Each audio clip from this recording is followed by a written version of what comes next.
पूर्णिया खुशकीबाग मंडी में आग लग गई। आग में 4 दुकानें जलकर राख हो गई हैं। आग में लाखों की संपत्ति का नुकसान हुआ है।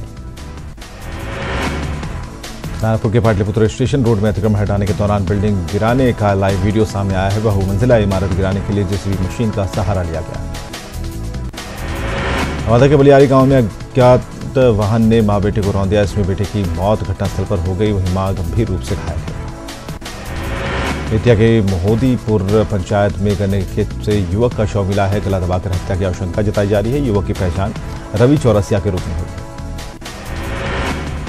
मुडरमा के सिमरिया उत्क्रमित उच्च विद्यालय की छात्रा की हत्या मामले का पुलिस ने खुलासा कर दिया है। पुलिस ने हत्या के 3 आरोपियों को गिरफ्तार किया है। जमशेदपुर के व्यवसायी तपन दास का शव एमजीएम थाना क्षेत्र के बाराबंकी जंगल से बरामद हुआ है। आशंका है कि धारदार हथियार से हत्या की गई है। गोपालगंज में ससुर ने दहेज के लिए अपनी ही बहू को चाकू मारकर घायल कर दिया। बहू को गंभीर हालत में सदर अस्पताल में भर्ती कराया गया। बघा के रामनगर में एक फर्जी डॉक्टर ने महिला की जान ले ली। आरोपी झोलाछाप डॉक्टर उषा रानी एक नर्स है जो डॉक्टर की तरह अस्पताल चला रही थी। मौत के बाद मृतक परिजनों ने अस्पताल में हंगामा किया। पटना में अपराधियों का उत्पात लगातार जारी है। गुरुवार को अपराधियों ने जहां दोपहर में बैंक लूट की घटना को अंजाम दिया, वहीं देर शाम 65 साल के एक बुजुर्ग महिला और उसके ड्राइवर के साथ मारपीट की। अपराधियों ने महिला से 16,000 रुपए लूट लिए। पूर्णिया के डगरुआ थाना क्षेत्र में भूमि विवाद में हुई मारपीट में एक ही पक्ष के 3 लोग जख्मी हो गए हैं। तीनों को इलाज के लिए सदर अस्पताल में भर्ती कराया गया। गढ़वा की सदर थाना पुलिस ने लॉटरी के नाम पर ठगी के 2 आरोपी को गिरफ्तार कर जेल भेजा है। आरोपियों के पास से एटीएम, मोबाइल और कई सिम कार्ड बरामद किए गए। भागलपुर के अंतिजक थाना से फरार फर्जी डॉक्टर को पुलिस ने झारखंड के कुंटा से गिरफ्तार कर लिया। फर्जी क्लिनिक संचालक अनिल भारती शौच के बहाने पुलिस को झांसा देकर भाग निकला था। भागलपुर में कहलगांव थाना पुलिस ने 3 शातिर अपराधियों को गिरफ्तार किया है। अपराधियों के पास लूट के मोबाइल और पैसे बरामद किए गए हैं। सिवान के नगर थाना क्षेत्र में अपराधियों ने हवाई फायरिंग कर दहशत फैला दी। फायरिंग की आवाज से डरकर भागने के चक्कर में एक लड़की गिरकर जख्मी हो गई। बरौनी के इंडियन ऑयल रिफाइनरी के लिए लिए जा रहे स्प्रिट को लोग शराब के रूप में प्रयोग कर रहे हैं। मोतिहारी में यह खुलासा उत्पाद विभाग ने किया है। मामले में 4 लोगों को गिरफ्तार किया गया है। सरायकेला की आदित्यपुर पुलिस ने हत्या और रंगदारी मामले के आरोपी को गिरफ्तार किया है। आरोपी का नाम अफसर अली था और वो फरार चल रहा था। कोटा जिले के मेहरमा थाना इलाके में पुलिस ने छापेमारी के दौरान जिस्म फरोशी के धंधे का खुलासा किया है। टीम ने 2 महिला और 4 पुरुष को गिरफ्तार किया। पुलिस ने रैकेट की संचालिका को भी गिरफ्तार किया, हालांकि अन्य कुछ आरोपी फरार हो गए। राज्य पुलिस ने बैंक और एटीएम के आसपास रेकी कर लूटपाट की घटना को अंजाम देने वाले एक अंतर्राज्यीय गिरोह का खुलासा किया है। पुलिस ने 6 आरोपियों को गिरफ्तार किया। एमोर पुलिस ने पिछले दिनों मजदूरों से हुई लूटपाट मामले का खुलासा कर दिया है। पुलिस ने इस मामले में 3 चोरों को गिरफ्तार किया। इसके पास लूट के 4 मोबाइल बरामद किए गए। भागलपुर के बरारी में जोधानी ग्रुप ऑफ इंडस्ट्रीज पर सेंट्रल एक्साइज की टीम ने छापेमारी की। छापेमारी के दौरान टीम को करोड़ों रुपए की टैक्स चोरी का पता लगा है। कुंभला व्यवहार न्यायालय परिसर में अधिवक्ता उदय सिंह के वाहन में तोड़फोड़ की गई। अधिवक्ता ने पुलिस से सुरक्षा की गुहार लगाई। बोकारो के 4 थाना क्षेत्र में एक युवक ने फांसी लगाकर आत्महत्या कर ली। 2 महीने पहले ही गौतम मंडल की शादी हुई थी, लेकिन किसी बात को लेकर पत्नी से अनबन थी। कटिहार में मिट्टी के ढेर में दबने से 3 बच्चों की मौत हो गई। घटना बलरामपुर थाना क्षेत्र के चिलपाड़ा की है, जहां सड़क निर्माण के दौरान मिट्टी काटकर रखी गई थी। छपरा के गरखा में बेकाबू बोलेरो की चपेट में आने से एक बुजुर्ग की मौत हो गई। इसके विरोध में लोगों ने काफी देर तक सड़क जाम कर हंगामा किया। गोपालगंज सदर अस्पताल में इलाज के दौरान सजा याफ्ता कैदी की मौत हो गई। कैदी कई साल से बीमारी से ग्रसित था। मुजफ्फरपुर के सुधार केंद्र से गायब हुई 11 महिलाओं के मामले में आज आरोपी मधु की पेशी होगी। सुधार केंद्र को बालिका गृह चलाने वाली संस्था सेवा संकल्प और विकास समिति चलाती थी। पटना नगर निगम के अतिक्रमण हटाने के विरोध में भादरपुर में झुग्गी झोपड़ी में रहने वालों ने विरोध प्रदर्शन किया। उन्होंने प्रशासन में रहने के इंतजाम की मांग की। पूर्णिया के बनवंकी में मंचलों के दुस्साहस से छात्रा और उसके परिजन परेशान। उन्होंने एसपी से जनता दरबार में जाकर गुहार लगाई। समाजसेवी अशोक कुमार सुमन महसी अंचल कार्यालय पर आमरण अनशन पर हैं। अशोक जमीन विवाद निपटारे के लिए घूस नहीं देने पर गलत रिपोर्ट बनाने से नाराज है। आज मुंगेर लोकसभा क्षेत्र में अनंत सिंह रोड शो करेंगे। प्रशासन ने इसके लिए पूरी तैयारी कर ली है। रोड शो में 1000 से अधिक गाड़ियां शामिल होंगी। जेडीयू ने अनंत सिंह के रोड शो पर जमकर निशाना साधा। जेडीयू प्रवक्ता नीरज कुमार ने कहा कि अनंत सिंह के रोड शो को लालू का संरक्षण हासिल है। युवा राजद की एक दिवसीय बैठक हुई। इसमें जिलाध्यक्ष और प्रदेश पदाधिकारी शामिल हुए। 20 जनवरी को एलपी मूवमेंट और 24 जनवरी को कर्पूरी ठाकुर की जयंती की तैयारियों पर चर्चा हुई। बीजेपी के प्रदेश अध्यक्ष नित्यानंद राय ने आगामी लोकसभा चुनाव में 2014 के चुनाव से अधिक सीटें मिलने का दावा किया। उन्होंने कहा कि आरजेडी में टूट से एनडीए को फर्क नहीं पड़ता। कांग्रेस के प्रदेश अध्यक्ष मदन मोहन झा समस्तीपुर के दौरे पर रहे और इस दौरान उन्होंने जिले में आयोजित कार्यक्रमों में हिस्सा लिया। कांग्रेस नेता हरिप्रसाद के द्वारा अमित शाह के ऊपर दिए गए आपत्तिजनक बयान को कन्हैया कुमार ने दुर्भाग्यपूर्ण बताया। उन्होंने कहा कि ऐसी भाषा का प्रयोग नहीं करना चाहिए था। चंपारण बीजेपी के प्रभारी मिथिलेश तिवारी बेतिया पहुंच गए, जहां उन्होंने कार्यकर्ताओं में जोश भरा। साथ ही मिथिलेश तिवारी ने सवर्ण आरक्षण पर आरजेडी नेता रघुवंश प्रसाद सिंह पर निशाना साधा। सामान्य वर्ग को 10% आरक्षण के मुद्दे पर संविधान में संशोधन के विरोध में कटिहार में युवा आरजेडी की बैठक हुई। इसमें 24 जनवरी को पटना में विशाल प्रदर्शन की रणनीति बनी। भागलपुर में आरएलएसपी नेताओं की बैठक हुई। इसमें 20 जनवरी को उपेंद्र कुशवाहा के मुंगेर से भागलपुर तक रोड शो की सफलता की रणनीति बनाई गई। कांग्रेस नेता संजय कुमार दांगी ने बीजेपी का दामन थाम लिया है। पटना में आयोजित बीजेपी के मिलन समारोह में पार्टी के प्रदेश अध्यक्ष नित्यानंद राय ने उन्हें बीजेपी की सदस्यता दिलाई।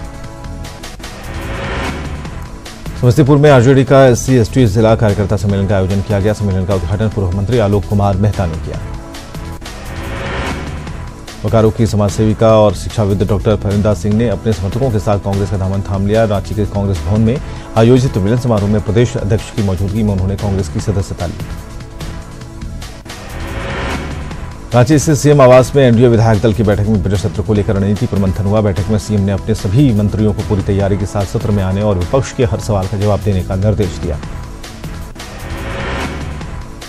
लाओ में मुख्यमंत्री कृषि आशीर्वाद योजना को लेकर किसानों का डेटाबेस तैयार किया जा रहा है। इसे लेकर 21 जनवरी को जिले के सभी गांवों में ग्राम सभा होगी। लामू के चियांकी हवाई अड्डे के पास कांग्रेस नेता केंद्र त्रिपाठी द्वारा वनभोज का आयोजन किया गया। वनभोज के बहाने मंडल सिंचाई योजना पर चर्चा की गई। 12 फरवरी को बिहार सरकार पेश करेगी पूर्ण बजट। बजट पूर्व बिहार के वित्त मंत्री सुशील कुमार मोदी ने सचिवालय सभागार में रायशुमारी की। दानापुर के अनुमंडल अस्पताल में मॉडर्न टीकाकरण केंद्र और सूचना केंद्र की शुरुआत की गई। स्वास्थ्य मंत्री मंगल पांडे ने इसका उद्घाटन किया और इस केंद्र पर सभी बच्चों को निःशुल्क टीके लगाए जाएंगे। बिहार में जिंदा मछलियों पर लगे रोक के हटने के बावजूद व्यवसायी संघ ने सरकार के खिलाफ मोर्चा खोल दिया है। संघ ने सरकार की जांच रिपोर्ट पर सवाल उठाते हुए आंदोलन का ऐलान किया। वैशाली के गुरौल में 7वीं कक्षा में पढ़ने वाली 12 साल की छात्रा काजल ने सरकार से गुहार लगाई है। उसका कहना है कि वो पढ़ना चाहती है, लेकिन परिजन जबरन शादी कराना चाहते हैं। पटना के फुलवारी शरीफ प्रखंड कार्यालय परिसर में भाकपा माले कार्यकर्ताओं ने सीओ और बीडीओ का घेराव कर जमकर नारेबाजी की। ये लोग 3 डिसमिल जमीन और बिना वैकल्पिक व्यवस्था की सरकारी जमीन पर बने आवास को खाली कराने की कार्रवाई से नाराज हैं। पूर्वी चंपारण के विभिन्न इलाकों में रसोइयों ने जोरदार प्रदर्शन किया। रसोइया संघ की महिला कार्यकर्ताओं ने मोतिहारी प्रखंड के शिक्षा पदाधिकारी के साथ धक्कामुक्की की। रेल मार्ग को जाम रखा। जिला स्वास्थ्य समिति बिहार शरीफ परिसर में गुरुवार को 11वें दिन भी डेटा एंट्री ऑपरेटर का धरना जारी रहा। इस दौरान प्रदर्शनकारियों ने देवांशी एजेंसी के आदेश की प्रतियां जलाई। यहां के गांधी मैदान में ऑफिसर ट्रेनिंग एकेडमी द्वारा हथियारों की प्रदर्शनी का आयोजन किया गया। इसमें सेना के विभिन्न हथियारों को दिखाया गया।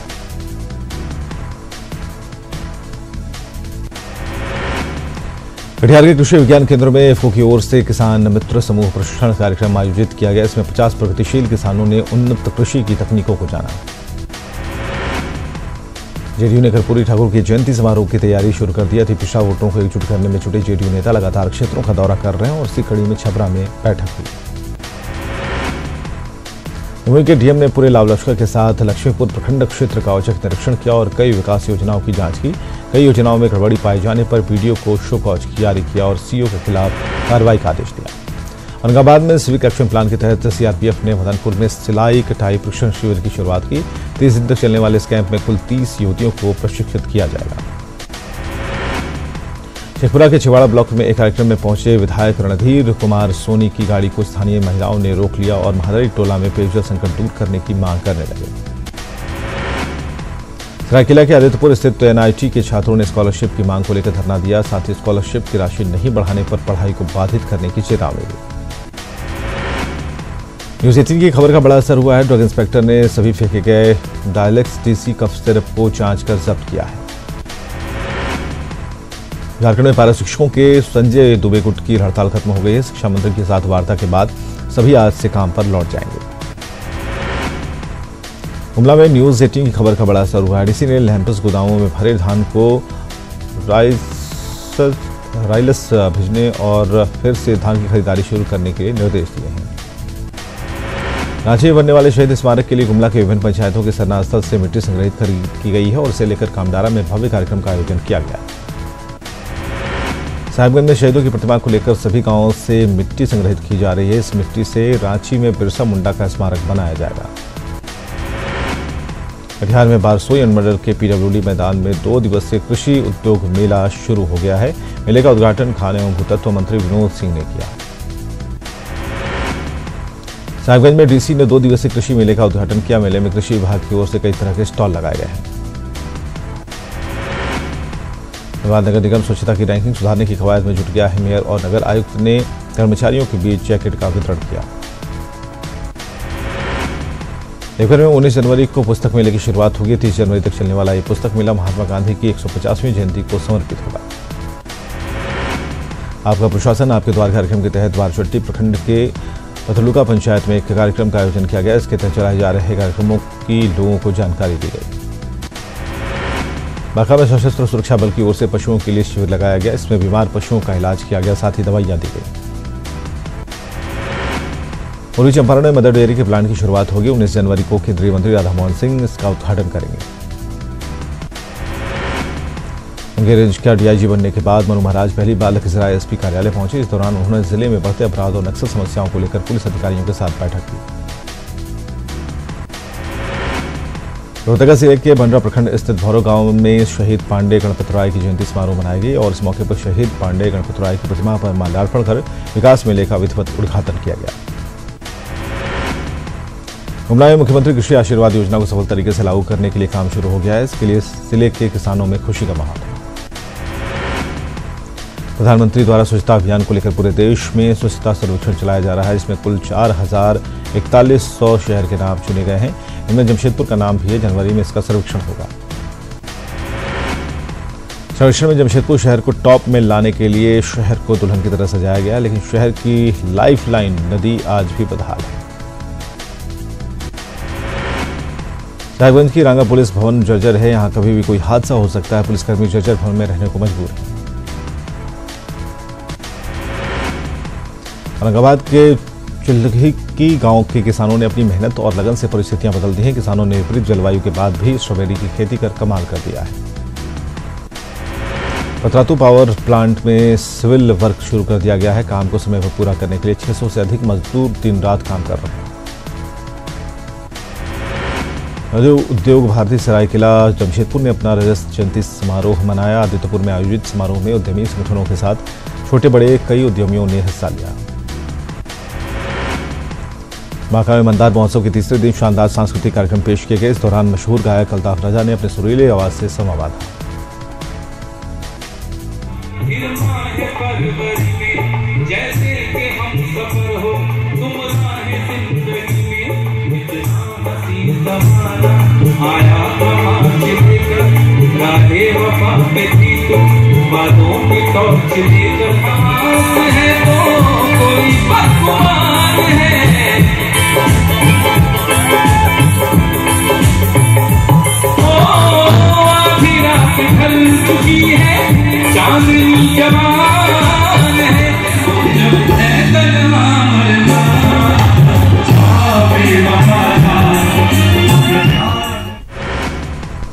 छतरा गेटखोरी में जैन धर्म के 10वें तीर्थंकर भगवान शीतलनाथ की जन्मभूमि पर जैन मंदिर का आज शिलान्यास होगा। हालांकि राज्यपाल द्रौपदी मुर्मू का कार्यक्रम स्थगित होने के कारण लोगों में मायूसी है। सरकार ने सीबीआई में सफाई अभियान जारी रखते हुए गुरुवार को सीबीआई के स्पेशल डायरेक्टर राकेश अस्थाना को उनके पद से हटाकर सिविल एविएशन सिक्योरिटी ब्यूरो भेजा है।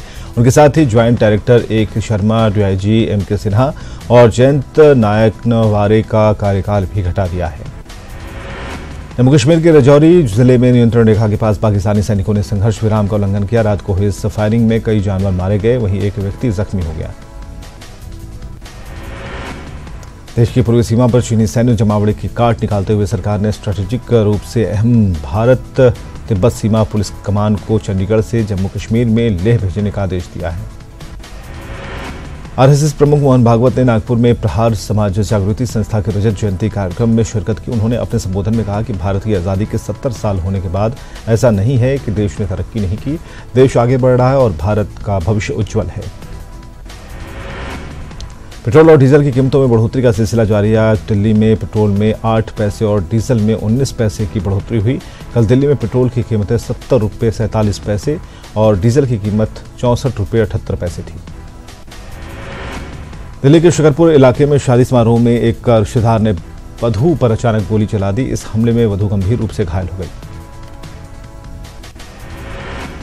महाराष्ट्र के पुणे में पिंपरी के पास एक बस और पिकअप वाहन में टक्कर हो गई और इस हादसे में 3 लोगों की मौत हो गई जबकि 15 लोग घायल हुए हैं। तेलंगाना के हैदराबाद में पुलिस ने एक अंतर्राज्यीय गिरोह का पर्दाफाश किया और गिरोह के 4 सदस्यों को गिरफ्तार किया। ये गिरोह डीजल चोरी का काम करता था और इनके पास से पुलिस ने 9,40,000 रुपये बरामद किए हैं। राजस्थान के बीकानेर में 2 ट्रकों की आपसी टक्कर हुई। इसके बाद दोनों ट्रकों में आग लग गई। आग की वजह से ड्राइवर समेत 4 लोग झुलस गए। जम्मू कश्मीर में भारी बर्फबारी के बीच वन्य जीवों को खाने की दिक्कतों का सामना करना पड़ रहा है और इसी को देखते हुए वन विभाग ने सुदूर इलाकों में वन्य जीवों के खाने की व्यवस्था की है और गाड़ी से चारा और अन्य सामान पहुंचाए जा रहे हैं। गुजरात के सूरत में अहिर समुदाय से जुड़े 294 जोड़ों की शादी कराई गई। इस मौके पर कथावाचक मुरारी बापू मौजूद रहे। कोलंबिया की राजधानी बोगोटा में हुए एक जोरदार कार धमाके में 9 लोगों की मौत हो गई। यह धमाका बोगोटा शहर के दक्षिणी हिस्से में एक पुलिस कैडेट स्कूल के ठीक बाहर हुआ। बोगोटा में हुए धमाके में 38 लोग गंभीर तौर पर घायल हो गए। अभिनेता अनिल कपूर ने दिल्ली जाकर पीएम मोदी से मुलाकात की। इस खास मुलाकात के बाद उन्होंने पीएम मोदी के साथ अपनी खास तस्वीर को सोशल मीडिया पर साझा किया है। अनिल कपूर ने लिखा है, आज मैंने सम्मानीय प्रधानमंत्री नरेंद्र मोदी जी से मुलाकात की। उनका विजन और करिश्मा प्रभावित करता है। सुनील और कपिल के रिश्तों में फिर से गर्माहट आती हुई नजर आ रही है। कुछ दिन पहले सुनील ने ट्वीट के जरिए कपिल को शादी पर शुभकामनाएं दी थी, तो वहीं अब एक बार फिर सुनील ने कपिल की मां को शुभकामनाएं दी हैं। माना जा रहा है कि भारत की शूटिंग खत्म कर सुनील कपिल के साथ शो में लौटेंगे। बॉलीवुड अभिनेता वरुण धवन इन दिनों अपनी खूबसूरत गर्लफ्रेंड नताशा दलाल के साथ दिख रहे हैं। बीते रोज वरुण अपनी गर्लफ्रेंड को डिनर डेट पर ले जाते हुए स्पॉट हुए। टीवी की ड्रामा क्वीन के नाम से मशहूर राखी सावंत की टीवी पर वापसी होने जा रही है। राखी टीवी के सुपरनैचुरल शो मनमोहिनी में एंट्री करने जा रही हैं। इस शो में राखी चुड़ैल का रोल प्ले करने वाली हैं। बॉलीवुड अभिनेता अक्षय कुमार ने बॉबी देओल और अपने दोस्त सनी देओल के साथ मुंबई में जमकर पार्टी की है। पार्टी में इन सभी सेलेब्स की पत्नियां भी नजर आईं। और बिहार झारखंड की बाकी खबरों को देखने के लिए आप लॉगिन कर सकते हैं हमारी वेबसाइट news18bihar.com और झारखंड की बाकी खबरों को जानने के लिए आप देख सकते हैं news18jharkhand.com।